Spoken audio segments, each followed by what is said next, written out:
त्रासदी से भरा है, दालों का घोटाला तो त्रासदी से भरा है।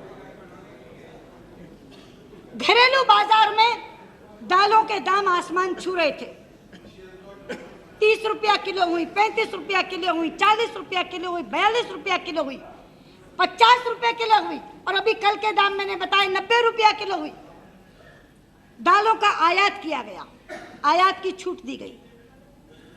लेकिन आपको बताते हुए मुझे दुख होता है, आयात की हुई दालें बंदरगाह पर पड़ी रही।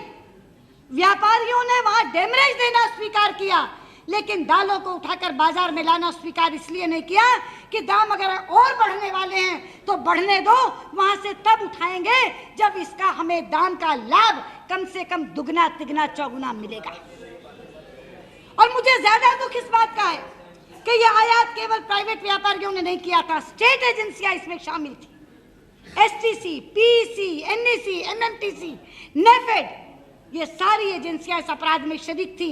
और मैं आपको बताना चाहूंगी, अगर किसी ने देखा, उस समय हेडलाइंस टुडे ने एक स्टोरी की थी। उनकी एक खोजी टीम कोलकाता बंदरगाह पर पहुंची थी और सेंट्रल वेयर हाउसिंग कॉरपोरेशन में लदी हुई बोरियां उन्होंने दिखाई थी कि ये बोरियां यहाँ कोलकाता बंदरगाह पर सेंट्रल वेयर हाउसिंग कॉरपोरेशन में पड़ी हैं। लोग त्राही त्राही कर रहे हैं, उनको खाने को दाल नहीं मिल रही। गरीब की एकमात्र प्रोटीन दाल होती है, लेकिन वो आयातित माल वहां पड़ा हुआ था इस इंतजार में कब दाम बढ़े, कब वो बाजार में लाया जाए। ये दालों का घोटाला। और चौथा घोटाला चीनी का।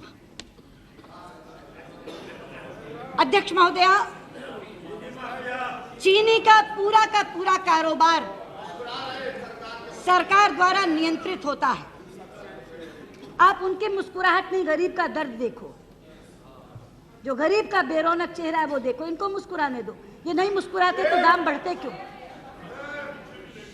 अध्यक्ष जी, चीनी का पूरा कारोबार सरकार द्वारा नियंत्रित होता है। चीनी की फैक्ट्रियां लगाने का लाइसेंस सरकार देती है, गन्ने की कीमत सरकार तय करती है, लेवी में जो चीनी ली जाती है उसका दाम भी तय करती है, लेवी चीनी खरीदती भी है, और चीनी का आयात निर्यात भी सरकार उसकी नीति निर्धारित करती है। इस पूरे का ज्ञान शरद भाऊ से ज्यादा किसी को नहीं है। वो चीनी साम्राज्य के मालिक हैं, वो इस देश के चीनी सम्राट हैं। लेकिन मैं केवल शरद भाऊ आपसे पूछना चाहती हूं, आपको मालूम है शरद जी, आप